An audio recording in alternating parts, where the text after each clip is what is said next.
रहा है और उसके असरात ग्लोबली महसूस किए जा रहे हैं। हमारे साथ इस वक्त मौजूद हैं महकमा मौसमियात से हैं director general doctor Mohammad Afzal साहब। उनकी तरफ चलते हैं और उनसे जानते हैं कि वो किस तरह से एक्सप्लेन करेंगे हमें इस सारी सिचुएशन को। बहुत शुक्रिया अफजल साहब हमें ज्वाइन करने के लिए। आई होप आप बिल्कुल ठीक ठाक हैं। सबसे पहले मैं ये चाहूँगी कि बहुत सारे फिनोमिनाज ग्लोबल वार्मिंग की वजह से, क्लाइमेट चेंज की वजह से अब हमारी जो है ना समझ के अंदर आना शुरू हो गए हैं। प्लीज़ एक्सप्लेन कीजिएगा थोड़े आसान अल्फाज के अंदर ये हीट डोम ये है क्या? बहुत शुक्रिया जी, thank you for inviting me. I am doctor Mohammad Afzal, DGPMD। जी अफजाल साहब, ये आपने बिल्कुल सही बताया है कि एक फिनोमिनन होता है जिसको हीट डोम जैसे आप कह रहे हैं। हीट डोम डेवलप होता है एक्चुअली जो हमारी मिडल एटमॉस्फेयर है, यानी आप कह लें कि सतह जमीन से 5 किलोमीटर ऊपर और उससे 5 से 6 किलोमीटर ऊपर, और इसी तरह से फर्दर मजीद जहां तक ट्रोपोपाज है तो वहां पे हाई प्रेशर एरिया, जिसको स्टैग्नेंट हाई प्रेशर एरिया या ब्लॉकिंग हाई कहते हैं, वो डेवलप हो जाता है। उस ब्लॉकिंग हाई में जो है एक तो लो प्रेशर एरिया होता है, आप सबको पता है, और एक हाई प्रेशर एरिया होता है। अब जब हाई प्रेशर एरिया होता है उसकी कैरेक्टरिस्टिक्स ये होती है कि उसमें जो एयर मास है वो सिंक करता है, यानी ऊपर से नीचे की तरफ सिंक करता है। तो जैसे जैसे वो नीचे सिंक करता है तो उसके प्रेशर बढ़ने की वजह से उसका टेम्परेचर भी राइज करने लग जाता है। तो ये एक जब सिंक कर रहा होता है एयर नीचे की तरफ, तो वो जो डोम आप कह रहे हैं ना, वो इस तरह से क्रिएट होता है किसी खास एरिया के ऊपर, किसी खास रीजन के ऊपर, जहां के ऊपर वो जो कि हाई प्रेशर के नीचे आ रहा होता है एरिया। तो अभी यूरोप में यही फिनोमिनन नजर आ रहा है। तो जब तक ये ब्लॉकिंग हाई नहीं टूटेगा तो वहां पे इस तरह से गर्मी की शिद्दत रहेगी। और जैसे समथिंग न्यू, या फिर हम तारीख में पहले भी देख चुके हैं इस तरह के फिनोमिनाज, या फिर ये ग्लोबल वार्मिंग जो है, क्लाइमेट चेंज, उसका बाय प्रोडक्ट है? जी, ये ग्लोबल क्लाइमेट चेंज से कनेक्ट किया जा सकता है, बिकॉज इसकी जो फ्रीक्वेंसी है उसमें इजाफा हो सकता है। ये बहुत रेयर, कम देखा गया। पहले भी हम ये कई दफा यूरोप में इस तरह के एपिसोड देख चुके हैं, और जिसमें कि 2010 और इससे पहले कुछ ईयर्स हैं, उसके बाद भी कुछ ईयर्स ऐसे गुजरे हैं जब यूरोप में शदीद गर्मी और हीट डोम क्रिएट हुआ। तो ये ऑन एंड ऑफ होता रहता है। लेकिन I'm sorry मैं आपकी बात काट रहा हूँ। पाकिस्तान के अगर अंदर हम बात करें तो, क्योंकि मेरा ओवर द वीकेंड पंजाब के अंदर ट्रैवल हुआ है अभी रिसेंटली, कल परसों में, और गर्मी की शिद्दत इस तरह की थी कि सड़कें वीरान थी, लोग नज़र नहीं आ रहे थे और मार्केट्स खाली थी। हमने पंजाब के अंदर क्या ये अभी विटनेस किया over the weekend heat dome का फिनोमेना? इसको हीट डोम स्मॉल लेवल पे है, बिकॉज ये भी जब हाई प्रेशर एरिया हमारे पाकिस्तान के ऊपर स्टैग्नेंट होता है या क्रिएट होता है, लो नीचे मॉनसूनल लो होता है सरफेस के ऊपर, फिर जो हाई मिड ट्रोपोस्फेयर उससे ऊपर है वहां पे हाई प्रेशर एरिया जब आ जाता है, तो ये इसी तरह से मतलब है heat dome kind of phenomenon, लेकिन स्मॉल स्केल है, मतलब छोटे रीजन के ऊपर है। आप इसके ये जो हीट डोम की सिचुएशन क्रिएट हुई है, अभी जो गर्मी है ये आज के दिन तक होगी। कल से इंशाल्लाह इसमें रिलीफ मिलेगा, क्योंकि मॉनसून की करंट जो है वो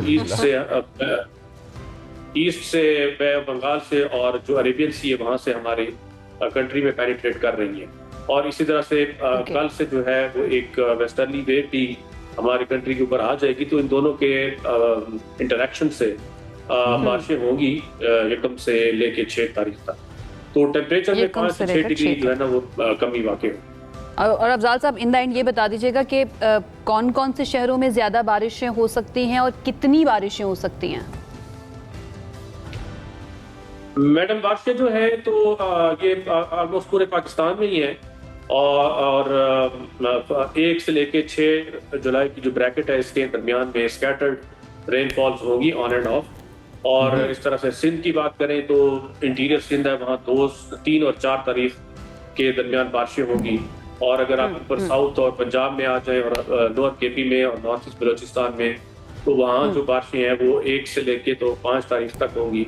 और फर्दर नॉर्थ में जाए तो फिर 1 से 6 के दरमियान अपर केपी, गिलगित बल्तिस्तान और कश्मीर यहाँ पे बारिशें होंगी। क्योंकि हम देख रहे हैं कि पिछले 1-2 दिन से मौसम काफी कॉन्सेंट्रेट हो रहा है हमारे रीजन में, तो इससे अच्छी बारिशें होगी और मॉडरेट स्पीड की रेनफॉल शावर्स भी हो सकते हैं किसी जगह। इंशाल्लाह अल्लाह ताला Looking इनको रहमत forward. की बारिश बनाकर भेजे, आमीन। ना सिर्फ पाकिस्तान के लिए बल्कि पूरी दुनिया के लिए। बहुत बहुत शुक्रिया अफजाल साहब हमें ज्वाइन Thank करने you. के लिए। मुख्तलिफ शहरों की सिचुएशन राइट नाउ क्या है ये जानना बहुत ज़्यादा ज़रूरी है, तो अपने ये जानना बहुत कॉरेस्पॉन्डेंट्स की ज़्यादा तरफ ज़रूरी चलते है। हैं। हमारे पास पेशावर से, लाहौर से और इस्लामाबाद से कॉरेस्पॉन्डेंट्स हैं, व्यूअर्स तक पहुंचाएंगे खबर। और अलिशबा ज्वाइन कर रही हैं हमें पेशावर से, तलहा हमें ज्वाइन कर रहे हैं लाहौर से और सबा हमें ज्वाइन कर रही हैं इस्लामाबाद से। आप तीनों को अस्सलाम वालेकुम। और सबसे पहले मैं जाना चाहूँगा अलिशबा की तरफ, स्टार्टिंग फ्रॉम पेशावर। अलिशबा, क्या सिचुएशन है गर्मी की और पिछले कुछ दिन किस तरह के गुजरे हैं? जी बिल्कुल, पेशावर में गुज़िश्ता कुछ दिन इंतहाई गर्म गुजरे हैं। अगर आज की मैं बात करूँ तो पेशावर में सुबह सुबह ही जो दर्जा हरारत है वो 36 डिग्री सेंटीग्रेड था, जो कि अभी मज़ीद बढ़ रहा है और दोपहर तक जो है वो 50 डिग्री या 47 डिग्री सेंटीग्रेड तक बढ़ने का इम्कान भी है। गुज़िश्ता कुछ रोज़ भी इसी तरह गुजरे हैं और जिसकी वजह से हीट वेव भी था और पेशावर में हर 3 में से एक बंदा जो है वो इस वक्त हीट स्ट्रोक का शिकार है। काफ़ी लोग ख़राब हो चुके हैं, अस्पताल पहुँच चुके हैं और इसके बावजूद जो है फिर भी लोग बाहर निकलते। तिबी माहिरीन ने ये अलर्ट भी जारी किया है कि ज़्यादातर जो बूढ़े अफराद हैं और जो बच्चे हैं वो सुबह और शाम के औकात ही घर से निकले और दोपहर या 12 बजे का जो वक्त होता है वो घर में ही रहे तो अच्छा होगा, चूँकि इस टाइम जो सूरज है वो सवा नेज़े पर होता है और गर्मी काफ़ी ज़्यादा होती है। तो ये तो है इस सिचुएशन, लेकिन पेशावर में कल से जो है वो बारिशें का जो नया सिलसिला है वो शुरू होगा और पेशावर समेत खैबर पख्तूनख्वा के पेशतर अजला में जो है वो बारिशें होगी, जिसके बायस जो है वो शायद ये गर्मी थोड़ी कम हो जाए। चूँकि गर्मी इतनी ज़्यादा खैबर पख्तूनख्वा में हो गई थी कि ग्लेशियर पड़ने का खदशा पैदा हो गया था और जिसके लिए गल्फ ने एक अलर्ट भी जारी किया था कि किसान जो है वो अपनी जो फसलें हैं उसकी हिफाजत करे और डिफरेंट एरियाज़ पे जो है रेस्क्यू ने इक़दाम भी शुरू कर दिए थे। तो गर्मी इस सिचुएशन की है कि अब लोगों का घर से बाहर निकलना ही महाल हो गया। रोड खाली होते हैं, सुबह के टाइम भी सिर्फ रश होती है जब लोगों को ऑफिस जाना होता है या शाम के टाइम भी जब उनको वापस आना होता है, तो फील्ड पे कोई भी नज़र नहीं आ रहा होता है इस टाइम। और अच्छा अलिशबा, सिर्फ पेशावर में बारिशें नहीं होंगी, पूरे मुल्क में होंगी, इस्लामाबाद में भी होंगी, ये भी मैं बता दूं आपको। साथ ही मौजूद रहिएगा। अच्छा मुज़म्मिल, आपको अपने में से, अपने प्यारों में से किसी को चूज करना हो तो आप किसको चूज करेंगे? अपने प्यारों में से अगर किसी को चूज करना, अपने आप को या अपने प्यारों को? अपने प्यारों को। अपने प्यारों को। मैं भी अपने प्यारों के शहर को चूज करूंगी। मेरे घर वाले जो है लाहौर के अंदर है। तलहा की तरफ चलते हैं और उनसे जानते हैं कि लाहौर का मौसम कैसा है पिछले 2-3 दिनों से। तलहा, बताइएगा राइट नाउ क्या सिचुएशन है एंड ओवरऑल क्या बताया जा रहा है, कैसा मौसम आज के दिन रह सकता है या अभी है? अगर आप अपने प्यारों के शहर की तरफ रुख ना करती हैं तो जो स्टैंड बाय के ऊपर आपने जिस रिपोर्टर को 15 से 20 मिनट के लिए लाइव के लिए खड़ा किया हुआ है, आपको गर्मी के असरात उसके बेहोश होने की सूरत के अंदर नजर आ सकते थे।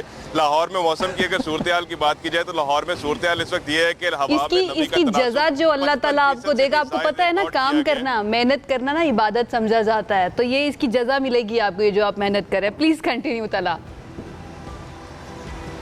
अच्छा, 55% से ज़ायद हवा में नमी का तनासुब इस वक्त लाहौर में रिकॉर्ड किया गया और यही वजह है कि हबस की शिद्दत बहुत ज़्यादा है। आज सुबह सवेरे से ही कहीं ना कहीं बादल भी आ रहे हैं और कहीं दोबारा से धूप निकल आती है, लेकिन मुसलसल एक घुटन का सा माहौल है लाहौर के अंदर। बहुत ज़्यादा हबस जो है वो इस टाइम पर लाहौर में देखने में आ रहा है। महकमे मौसमियात के मुताबिक इस वक्त लाहौर का दर्जा हरारत 35 डिग्री सेंटीग्रेड रिकॉर्ड किया गया है, लेकिन अगर महसूस किए जाने वाले दर्जा हरारत यानी कि फील लाइक टेम्परेचर की बात की जाए तो इस वक्त लाहौर का दर्जा हरारत 38 डिग्री सेंटीग्रेड रिकॉर्ड किया गया है। महकमे मौसमियात के मुताबिक आज लाहौर में ज़्यादा से ज़्यादा दर्जा हरारत 38 डिग्री सेंटीग्रेड तक रिकॉर्ड किया जाएगा। ताहम जिस वक्त लाहौर का एक्चुअल टेम्परेचर 38 डिग्री सेंटीग्रेड होगा, उस वक्त फील लाइक टेम्परेचर 44 से 45 डिग्री सेंटीग्रेड तक रिकॉर्ड किए जाने के इम्कानात जाहिर किए जा रहे हैं। गुज़िश्ता रोज़ लाहौर के अंदर टेम्परेचर इससे भी ज़्यादा था। गुज़िश्ता रोज़ लाहौर का जो फील लाइक टेम्परेचर था उसने 48 डिग्री को टच किया, जो कि लाहौर का जो ज़्यादा से ज़्यादा टेम्परेचर रहा वो कल दिन के अंदर वो 41 डिग्री सेंटीग्रेड था, लेकिन फील लाइक टेम्परेचर जो है वो बहुत ज़्यादा था। अब जैसे जैसे हवा में नमी का तनासुब बढ़ता जा रहा है तो लाहौर के अंदर हबस के अंदर इजाफा होता जा रहा है। लाहौर में फिजा के अंदर एक घुटन सी है और यही वजह है कि अस्पतालों के अंदर अब हीट स्ट्रोक के साथ आने वाले मरीजों की तादाद के अंदर भी इजाफा होता जा रहा है। गुज़िश्ता रोज़ जब मैं लाहौर के मुख्तलिफ अस्पतालों के अंदर गया तो काफ़ी ज़्यादा मरीज़ जो हैं वो हीट स्ट्रोक की मुख्तलिफ अलामात के साथ अस्पतालों के अंदर लाए जा रहे थे और यही वजह है कि तिबी माहिरीन बार बार शहरियों से यही गुजारिश कर रहे हैं कि ऐसे मौसम के अंदर गैर ज़रूरी तौर के ऊपर बाहर ना निकलें, ज़्यादा देर सड़क के ऊपर खड़े ना हों, अपने साथ पानी की बोतल लाजमी रखें, अपने आप को सायादार जगह के अंदर रखें हो सके तो पानी के अंदर नमकियात का इस्तेमाल भी लाजमी करें ताकि अपने आप को गर्मी की शिद्दत से और गर्मी से जुड़ी हुई बीमारियों से बचाया जा सके। जी बिल्कुल, थैंक यू अपनी अपडेट के लिए तला, बिकॉज लाहौर एक तो बिजनेस का सेंटर पंजाब के अंदर और फिर उसके बाद एजुकेशन के लिए भी एक बहुत बड़ी सीट है लाहौर। अब आते हैं इस्लामाबाद की तरफ, बिकॉज जहां से हम आप तक लाइव पहुंच रहे हैं वहां के अहवाल भी पहुंचाने ज़रूरी। सबा, इस्लामाबाद वीकेंड पे जो कुछ था हम सबको पता है, और उससे पहले रोज़े आशूर जिस वक्त काफ़ी सारी एक्टिविटीज़ चल रही थी इस्लामाबाद और रावलपिंडी के अंदर, ऑल ओवर पाकिस्तान भी काफ़ी सारे हीट स्ट्रोक के पेशेंट्स पहुंचे हॉस्पिटल्स में। इस्लामाबाद इस वक्त बाहर टेम्परेचर कैसा है और हीट वेव से रिलेटेड क्या लेटेस्ट है? इस वक्त इस्लामाबाद का जो दर्जा हरारत है वो 33 डिग्री सेंटीग्रेड तक पहुंचा हुआ है। देखने में तो सुबह का टाइम है, लेकिन अगर फील लाइक की बात करें तो फील लाइक इस वक्त 40 डिग्री तक पहुंचा हुआ है, और ऐसा महसूस हो रहा है कि इससे भी ज़्यादा दर्जा हरारत बढ़ेगा। और आज इस्लामाबाद में बहुत ज़्यादा शदीद हब्स है। इस वक्त आपको थोड़ी बहुत अगर पत्ते हिलते हुए नज़र आ रहे हैं, लेकिन उसमें भी ना ऐसा महसूस हो रहा है कि हद से ज़्यादा गर्मी है। और इस्लामाबाद का जो दर्जा हरारत है, महकमा मौसमियात का यही कहना है कि 40 से 45 डिग्री तक जाएगा। अगर कल का जिक्र करें तो कल भी इस्लामाबाद में जो फील लाइक है वो 45 डिग्री तक पहुंचा हुआ था, और दोपहर को 12 से 1 बजे इस्लामाबाद का जो दर्जा हरारत था वो 40 डिग्री तक पहुंचा हुआ था। बारिशों का जिक्र करें तो महकमा मौसमियात का यही कहना है कि 1 से 6 जुलाई तक जो है बारिशों का इम्कान है, लेकिन जब तक बारिशें आएँ तब तक इस्लामाबाद और रावलपिंडी के जो शहरी हैं वो शदीद गर्मी और हब्स की वजह से बहुत ज़्यादा जो है परेशान नज़र आ रहे हैं। सड़कें इस्लामाबाद की वीरान पहले भी थी, अब तो और भी ज़्यादा गर्मी की वजह से वीरान हो चुकी हैं। और महकमा मौसमियात समेत जो महकमा सेहत के जो अहदेदारान हैं उनका यही कहना है कि ज़्यादा से ज़्यादा जो है वो पानी का इस्तेमाल करें, घरों से कम निकलें। बच्चों और बुजुर्ग जो लोग हैं उनकी आप भी पानी का इस्तेमाल करें। एंड थैंक यू, इस वक्त मुझे नज़र आ रहा है आप धूप के अंदर खड़ी होकर ये बीपर दे रही हैं। बहुत बहुत शुक्रिया अपनी जिम्मेदारी जो है ना निभाने के लिए। और अलिशा आपका भी बहुत शुक्रिया। एंड तलहा प्लीज़ आप मेरी तरफ से ना जाकर कोई मिल्क शेक कोई जूस पी लीजिए, मैं ट्रांसफ़र करती हूँ पैसे। थैंक यू सो मच हमें ज्वाइन करने तीनों का। अच्छा मुजम्मिल, ये जो जब भी कोई मुश्किल आती है ना तो उसके ऊपर आपको सोचना चाहिए कि इसके अंदर मेरे लिए लर्निंग के लिए क्या है। अगर आप एसी इस्तेमाल कर सकते हैं तो अल्लाह का शुक्र अदा कीजिए, अगर आप पंखा इस्तेमाल कर सकते हैं अल्लाह का शुक्र अदा कीजिए।